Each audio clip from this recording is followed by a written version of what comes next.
Hi dears, welcome back to Mayflower. Today we are discussing definition and types of translation by Roman Jakobson. എക്സാമിന് എപ്പോഴും ചോദിക്കുന്നതാണ് types of translation. അതിൽ Roman Jacobson അദ്ദേഹത്തിൻ്റെ ട്രാൻസ്ലേഷൻ്റെ definition, അതേപോലെ തന്നെ അദ്ദേഹം എങ്ങനെയാണ് ട്രാൻസ്ലേഷനെ ഡിവൈഡ് ചെയ്യുന്നത്, ആ ടൈപ്സ് എത്രയാണ്, അതൊക്കെയാണ് നമ്മളിന്ന് ചർച്ച ചെയ്യുന്നത്. Roman Jakobson defines translation as the interpretation of verbal signs by means of verbal signs in some other language. Verbal signs എന്ന് പറഞ്ഞു കഴിഞ്ഞാൽ വേർഡ്സ് ആണ്, വാക്കുകളാണ്. ഒരു ഭാഷയിലുള്ള വാക്കുകളെ മറ്റു ഭാഷയിലുള്ള തത്തുല്യമായ വാക്കുകളുമായിട്ട് അതിന് പകരമായിട്ട് ഉപയോഗിക്കുന്ന അല്ലെങ്കിൽ അതിനെ വ്യാഖ്യാനിക്കുന്നതിനെയാണ് ട്രാൻസ്ലേഷൻ എന്നാണ് റോമൻ ജേക്കബ്സൺ പറഞ്ഞത്. And he distinguishes three types of translation in his article on linguistic aspect of translation. On linguistic aspect of translation is his article. അദ്ദേഹത്തിൻ്റെ ആർട്ടിക്കിളാണ്. And in this article he distinguishes three types of translations. 3 തരത്തിലുള്ള translation ഉണ്ട് എന്നാണ് അദ്ദേഹം പറയുന്നത്. ആ ഒരു types അദ്ദേഹം പറയുന്നത് അദ്ദേഹത്തിൻ്റെ ആർട്ടിക്കിളായ on linguistic aspect of translation എന്ന ആ ആർട്ടിക്കിളിലാണ്. The first one is intralingual translation. ആദ്യത്തേതാണ് ഇൻട്രാലിംഗ്വൽ ട്രാൻസ്ലേഷൻ. ഇൻട്രാലിംഗ്വൽ എന്ന് പറഞ്ഞു കഴിഞ്ഞാൽ തന്നെ അറിയാം, ഇൻട്രാ എന്ന് പറഞ്ഞു കഴിഞ്ഞാൽ ഒരു ലാംഗ്വേജിനുള്ളിൽ തന്നെ ഉള്ളത് എന്നാണ്. നമ്മൾ ഇൻ്റർപേഴ്സണൽ ഇൻട്രാപേഴ്സണൽ കമ്മ്യൂണിക്കേഷനൊക്കെ പഠിച്ചതാണ്. അന്നേരം അതിൽ വ്യക്തമായിട്ട് പറയുന്നുണ്ട് ഇൻട്ര എന്താണ്. ഇൻ്റർ എന്ന് പറഞ്ഞു കഴിഞ്ഞാൽ അങ്ങോട്ടും ഇങ്ങോട്ടും, ഇൻട്ര എന്ന് പറഞ്ഞാൽ ഉള്ളിൻ്റെ ഉള്ളിലുള്ള, ഒന്നിൽ തന്നെയുള്ള എന്നാണ്. Here in this intralingual translation verbal signs by means of another signs in the same language, അതായത് there comes the translation. In intralingual translation there comes the translation of verbal signs.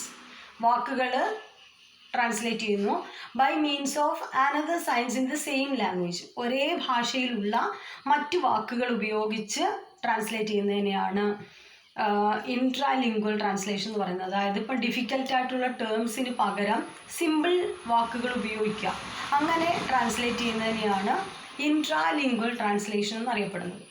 And it involves interpreting verbal signs by means of another signs in the same language for the purpose of clarification, adaptation or audience modification. ഈ ഒരു ഇൻട്രാലിംഗ്വൽ translation നടത്തുന്നത് clarity കിട്ടാനാണ്, വ്യക്തമായിട്ട് കാര്യങ്ങൾ മനസ്സിലാക്കാനും, അതേപോലെ adaptation, പൊരുത്തപ്പെടാൻ, അതായത് വായനക്കാരന് ആ ഒരു സിറ്റുവേഷനുമായിട്ട് പൊരുത്തപ്പെടാൻ, അതേപോലെ തന്നെ ഓഡിയൻസ് മോഡിഫിക്കേഷൻ, ഓഡിയൻസിന് അല്ലെങ്കിൽ കേൾക്കുന്നവർക്ക് ആ ഒരു വ്യക്തത വരണം, അല്ലെങ്കിൽ ആ ഒരു സ്ട്രക്ചറുമായിട്ട് ആ ഒരു വാക്ക് അല്ലെങ്കിൽ ആ ഒരു മീനിങ്ങുമായിട്ട് ഒന്ന് ചേർന്ന് പോകുന്നതിന് വേണ്ടിയിട്ടാണ് ഈ ഒരു ഇൻട്രാലിംഗ്വൽ ട്രാൻസ്ലേഷൻ ഉപയോഗിക്കുന്നത്. And the source and the target text are in the same language. ഈ ഇൻട്രാലിംഗ്വൽ ട്രാൻസ്ലേഷൻ്റെ പ്രത്യേകത നമ്മൾ പറയാറുണ്ട്, സോഴ്സ് ടെക്സ്റ്റും ടാർഗറ്റ് ടെക്സ്റ്റും. നമ്മൾ ഏത് ഭാഷയിലുള്ള ടെക്സ്റ്റാണോ ട്രാൻസ്ലേറ്റ് ചെയ്യേണ്ടത് ആ ട്രാൻസ്ലേഷന് വേണ്ടിയിട്ട് ഉപയോഗിക്കുന്ന ടെക്സ്റ്റിനെയാണ് സോഴ്സ് ടെക്സ്റ്റ് എന്നറിയപ്പെടുന്നത്. ഏതാണോ നമ്മുടെ ലക്ഷ്യം, ഇപ്പോൾ മലയാളത്തിൽ നിന്ന് ഇംഗ്ലീഷിലേക്കാണ് എങ്കിൽ ഇംഗ്ലീഷാണ് നമ്മളുടെ ടാർഗറ്റ് ലാംഗ്വേജ് അല്ലെങ്കിൽ ടാർഗറ്റ് ടെക്സ്റ്റ്. അപ്പോൾ ആ ഒരു ഭാഷയിലേക്കാണ് നമ്മൾക്ക് ട്രാൻസ്ലേറ്റ് ചെയ്യേണ്ടത്. അപ്പോൾ അതിൽ സോഴ്സ് ടെക്സ്റ്റ് എന്ന് പറയുന്നത് മലയാളമാണ്, മലയാളത്തിൽ നിന്ന് ഇംഗ്ലീഷിലേക്കാണ് ട്രാൻസ്ലേറ്റ് ചെയ്യേണ്ടത്. അപ്പോൾ ഇതിൽ ഈ ഇൻട്രാലിംഗ്വൽ ട്രാൻസ്ലേഷനിൽ സോഴ്സ് ടെക്സ്റ്റും ടാർഗറ്റ് ടെക്സ്റ്റും ഒരേ ലാംഗ്വേജിലായിരിക്കും ഉണ്ടായിരിക്കുക. The core meaning of the text is maintained though there may be differences in wording or style. വേർഡിങ്ങിൽ ആ ഒരു സ്ട്രക്ചറിലോ സ്റ്റൈലിലോ ഒക്കെ വ്യത്യാസം ഉണ്ടാവുമെങ്കിലും അതിൻ്റെ കോർ മീനിങ്, അതിൻ്റെ റിയൽ മീനിങ് അവിടെ നമ്മൾ സൂക്ഷിക്കും. അതായത് മീനിങ്ങിന് ചേഞ്ച് വരുന്നില്ല, പക്ഷേ ആ ഒരു വേർഡ് സ്ട്രക്ചറിലോ സ്റ്റൈലിലോ ഒക്കെ ആ ഒരു വ്യത്യാസം വരാം. And it becomes more accessible to children to grasp easily and simplify complex language into simple form. ഇത് ഏറ്റവും കൂടുതൽ പ്രയോജനപ്പെടുന്നത് കുട്ടികൾക്കാണ്. കാരണം കടുകട്ടിയുള്ള വാക്കുകളൊക്കെ സിമ്പിൾ ടേംസിലേക്ക് മാറ്റിയിട്ടാണ് ഇതിൽ ഈ ഒരു ട്രാൻസ്ലേഷൻ നടത്തുന്നത്.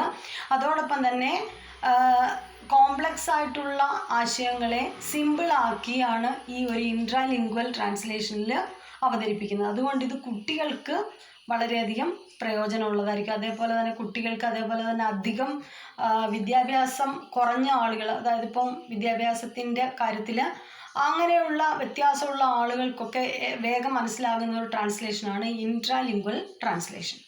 Example, changing technological terms with simple meaning. ഇപ്പോൾ ടെക്നോളജിക്കൽ ടേംസ്, ഇപ്പോൾ കാർഡിയാക് അറസ്റ്റ് എന്ന് പറയുന്ന ഒരു ടെക്നോളജിക്കൽ ടേമാണ്, അല്ലെങ്കിൽ ആ ഒരു മെഡിസിനുമായിട്ട് ബന്ധപ്പെട്ടിട്ട് അല്ലെങ്കിൽ രോഗവുമായിട്ട് ബന്ധപ്പെട്ട ടേമാണ്. കാർഡിയാക് അറസ്റ്റ് എന്ന് പറഞ്ഞു കഴിഞ്ഞാൽ ഹാർട്ട് അറ്റാക്ക് എന്നാണ്. അപ്പോൾ അങ്ങനെയുള്ള കട്ടി വാക്കുകൾ മാറ്റിയിട്ട് സിമ്പിൾ വാക്കുകൾ ഉപയോഗിക്കുക. അതേപോലെ തന്നെ restate some idea using simple terms.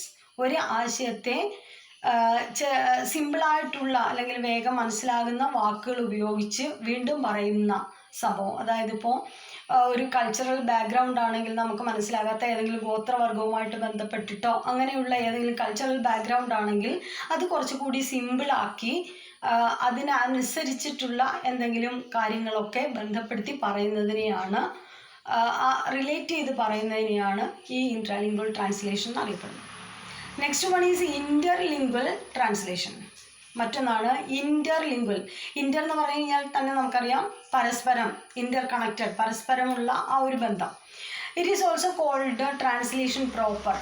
ചിലപ്പോൾ ഇന്റർലിംഗ്വൽ ട്രാൻസ്ലേഷന് പകരം ചോദിക്കുക what you mean by translation proper എന്നായിരിക്കും.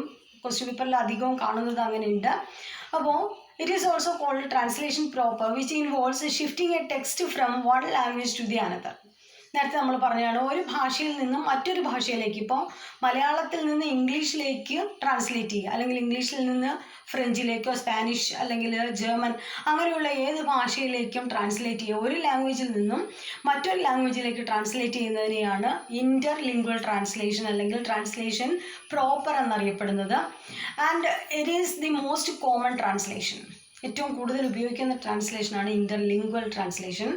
And the translator interprets verbal signs or words from one language to another. Its main purpose is to convey meaning accurately and effectively without adding or removing information. ഈ ഇന്റർലിംഗ്വൽ ട്രാൻസ്ലേഷൻ്റെ പ്രത്യേകത convey meaning, അതിൻ്റെ ആ ഒരു അർത്ഥം മനസ്സിലാക്കുക എന്നുള്ളതാണ്. അത് കൃത്യമായിട്ട് ആക്യുറേറ്റ്ലി ആൻഡ് ഇഫക്റ്റീവ്ലി, കൃത്യമായിട്ടും കാര്യക്ഷമമായ രീതിയിൽ നല്ല രീതിയിൽ മനസ്സിലാക്കണം. Without adding or removing information.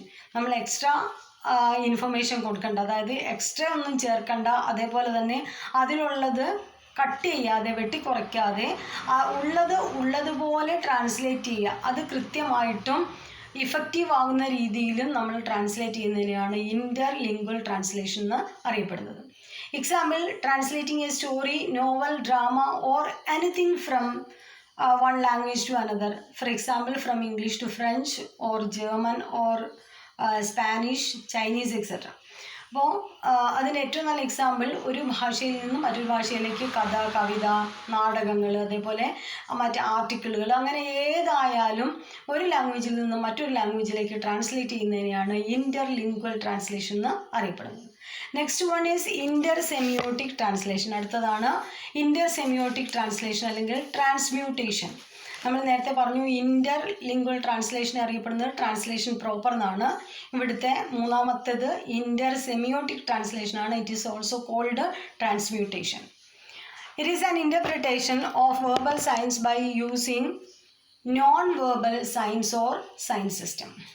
ഇവിടെ വെർബൽ സയൻസിന് പകരമായിട്ട്, വാക്കുകൾക്ക് പകരമായിട്ട് നോൺ വെർബൽ സയൻസ് സിസ്റ്റമാണ് ഉപയോഗിക്കുന്നത്. അതായത് വാക്കുകളല്ല, അതിന് പകരമായിട്ട് art forms. For example, translating of words into music, cinema, painting, art etcetera.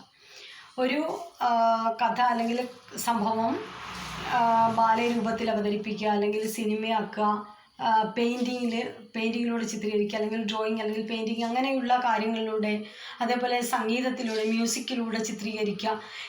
ഇതിനെയാണ് ഇന്റർ സെമിയോട്ടിക് ട്രാൻസ്ലേഷൻ എന്ന് അറിയപ്പെടുന്നത്.